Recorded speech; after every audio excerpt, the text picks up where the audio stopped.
দিলেই কিন্তু একদম মিডিয়ার জন্য আলাদা হয়ে যাবে।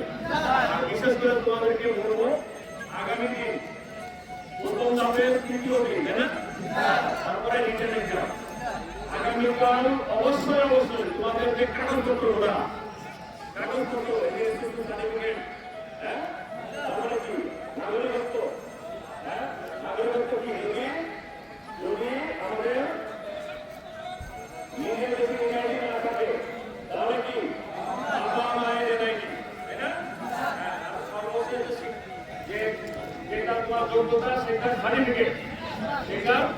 সার্টিফিকেট আনতে হবে।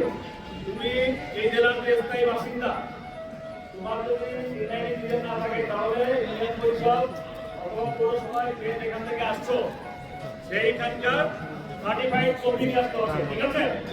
হ্যাঁ, আইনানুগ অভিভাবক কর্তৃক সম্মতিপত্র এটা তো আসতো বাকি কিন্তু নিয়ে আসবা। পাশাপাশি যারা মুক্তিযোদ্ধায় আসতো তারা মুক্তিযোদ্ধার যে সমস্ত সনদপত্র এগুলো কিন্তু সাথে নিয়ে আসতো। আর এর ভিতরে আমাদের এখানে ইউনিভার্সিটি আছে তার কি সার্টিফিকেট ইউএনও অথবা ডিসি কর্তৃক যে সার্টিফিকেট সেই সার্টিফিকেট আনতে হবে। এইটা কিন্তু মনে রাখতে হবে। কালকে কিন্তু কোনো প্রকার এইটা কিন্তু প্রথমে গতকালকে তোমরা নিয়ে আসছিলাম, আমরা দেখছি। তারপর আগামীকাল আবারও নিয়ে আসবা, কারণ কালকে কিন্তু এটা কিন্তু শেষ দিন প্রথম ধাপে। কাগজপত্র কিন্তু এখন শেষ দিন, কাগজপত্র নিয়ে আসবে, কাগজপত্রগুলো আমাদের হাতে জমা থাকবে। জানো তো এই কাগজপত্রগুলো কিন্তু আমাদের কাছে জমা থাকবে, আমরা এটা আমাদের লিখতে হবে, লাগবে। হ্যাঁ, এই কাগজপত্র আমাদের কাছে কিন্তু আমানত থাকবে। এই কাগজপত্র যদি শর্ট হয় তাহলে কিন্তু তুমি কিন্তু অর্ডার প্রকাশ করে দিতে পারো।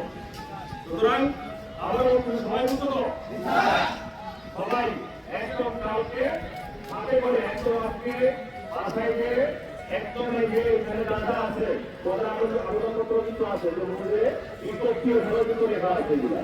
তো এইগুলো একদম একটা করে প্রত্যেকটা কাগজ একদম একটা সুন্দর করে এক জায়গায় করে একদম কালকে যখন আসবা পুলিশ লাইনে সাথে করে নিয়ে আসবা। কেউ কিন্তু ভুলবা না, আসার পরে যে বলবা যে স্যার ভুলে গেছি, এটা কিন্তু হবে না। গতকালকে কিন্তু দেখছি অনেকে ভুলে গেছো, পরে সময় দিচ্ছি অনেকে আনতে পারতো, অনেকে কিন্তু আনতে পারবে, বুঝছে না? সুতরাং কালকে জন্য এরকম কথা না আসলে যে স্যার ভুলে গেছি, হ্যাঁ আমার বাড়ি ঘর বাড়ি আনতে হবে, এগুলো কি শুনবো? কিন্তু শুনবো না, কালকে এই কথা কিন্তু শোনা যাবে না। এই জন্য বারবার বলতেছি, আমার অফিসাররা কিন্তু বারবার বলছে, আমি কিন্তু তোমাদেরকে বারবার বলতেছি এই কাগজপত্র সাথে করে আসতে হবে, কিন্তু একদম সাথে করে নিয়ে আসতে হবে। হাতে করে নিয়ে আসে তারপরে কিন্তু আমরা চেক করে তোমাদের কালকের যে ইভেন্টগুলা আমরা কিন্তু শুরু করবো, ঠিক আছে? তো আলহামদুলিল্লাহ আমরা আজকে দ্বিতীয় দিন খুব সুন্দরভাবে আজকের যে ইভেন্টগুলো আছে সেটা সমাপ্ত করছি। তোমাদের সকলের জন্য শুভকামনা থাকলো। আগামী তৃতীয় দিন আগামীকালকের যে ইভেন্টগুলো আছে আমরা দোয়া করি তোমরা যদি সবাইও করো আমাদের কিন্তু কোনো সমস্যা নেই। তোমরা যদি সবাইও যদি কৃতজ্ঞতা হও আমাদের কিন্তু কোনো সমস্যা নেই।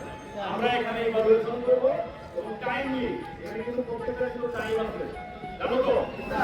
1600 মিটার দৌড় একটা টাইম আছে, হ্যাঁ হ্যাঁ টাইম আছে, কিন্তু প্রত্যেকটা জিনিস টাইম আছে। সুতরাং এগুলো কিন্তু ইভালুয়েশনের মাধ্যমে এইগুলো বুঝবা, বুঝে শুনে ইনশাআল্লাহ আগামীকাল তোমরা তৃতীয় দিনে প্রথম ধাপের শেষ পর্যায়ে তার কিন্তু 3টা ইভেন্ট আছে, এই 3টা ইভেন্টে অংশগ্রহণ করবা। তো সকলের প্রতি শুভকামনা থাকবে, সকলের প্রতি। তোমরা যারা যোগ্য হয়েছে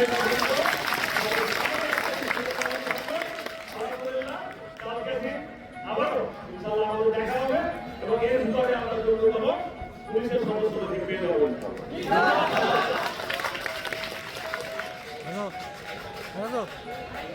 এক মিনিট সময়